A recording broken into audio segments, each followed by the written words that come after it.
Hi, I'm Roslyn, and it's Thursday! Today I want to talk to you about something which, if I had any brains at all, I would not mention on the internet.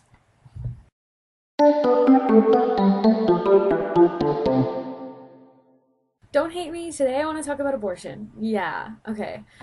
So I'm gonna have to do this without my glasses! Exciting. Yeah, I'm very much pro-choice, and I understand that some people are pro-life, but I want you to understand that I'm not pro-murder. I want you to understand that there are actually some reasons that I'm pro-choice, and so here they are. Think about the poverty line.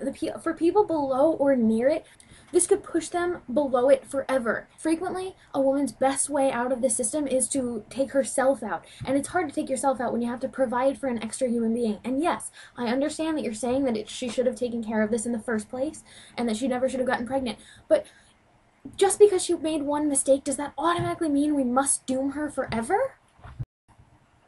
Statistically, it's already the case that 78,000 women a year die from unsafe abortions. Imagine how much that number will grow if the legal abortions go away and even more people have to resort to unsafe measures.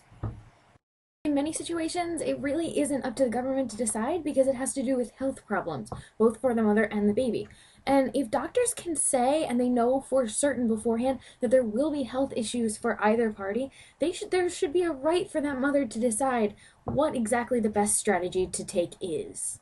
If it is the case that a mother who really wanted a baby finds out she's going to have a baby who's really ill with, I know this sounds horrible, but say Down syndrome or something similar, which they know is going to require a lot of time and money, if that mother doesn't have the resources to provide for that baby, then that baby's life could be ruined for a long time. It's really wonderful to see the types of advancements that medicine has made for those children as they're growing up, and it's wonderful, amazing that they can grow up to be really happy, functional human beings.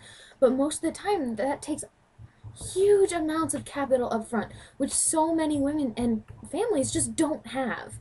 And if you're trying to tell them that all of this money has to go to that, that's money that can't go to other children, that can't go to food, that can't go to rent, and it can't go to future education.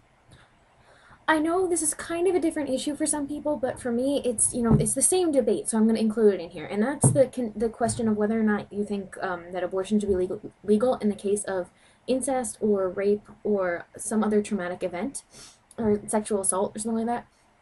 And I think that if you make a woman carry that baby to term, that's putting her through, 9 months reminding her every day of the event that happened to her. And even if she doesn't keep the baby, even if she puts it up for adoption, then she still is reminded forever that that happened by the fact that this baby is in existence. And this woman and this baby, if she has to raise it by herself, because in so many cases the woman does end up raising herself, she'll probably end up out of the education system and quickly into the workforce. Work that won't provide her enough money and won't provide her a way to get promoted in the future to make more money because she won't have the education level to work for more money. A lot of people say that making abortion illegal will help hold more women accountable. It'll make them responsible for their actions and probably a little less likely to get pregnant. Well, that may be true. It's not necessarily the case that it is. And if you're holding her responsible and making her raise this baby, then you're also sort of punishing the baby for what she did. Is that fair? What did the baby do to deserve this? So I didn't cover everything, but I covered a bunch of things, and I really want to know what you have to say. If you're pro-life, we're probably never going to agree because I believe that life starts at birth, and you probably believe that life starts at conception, or you might not. But I'm curious to hear what you have to say on the topic, and so talk about it in your own videos, talk about it in the comments. Oh, a little bit of backstory for me on this. I'm Christian, but I'm not Baptist at all. I have some Baptist friends, though, on campus who are vehemently pro-life. And so we frequently get into this argument, and I can't call it a discussion because we just talk at each other and we don't really listen. We're not talking to each other at all. And so I want to facilitate discussion here and not just like, I'm right, I'm right, I'm right. So, hopefully it'll be better. It's my job to listen now too, so I'd be really, really interested to hear what you have to say, and I'll do my best not to talk at you. So, like I said, just comment. I really want to hear what you guys have to say. I just want to say I'm sorry if I seem, annoyingly impassioned, because this is one of the very few things that I really, really strongly care about, and, other than my family and baseball and gay marriage, like, this is one of the only things I would, fight for. So this has been Roslyn. I hope you enjoyed the last 5 or so minutes of your life. Bye bye, nerd fighters.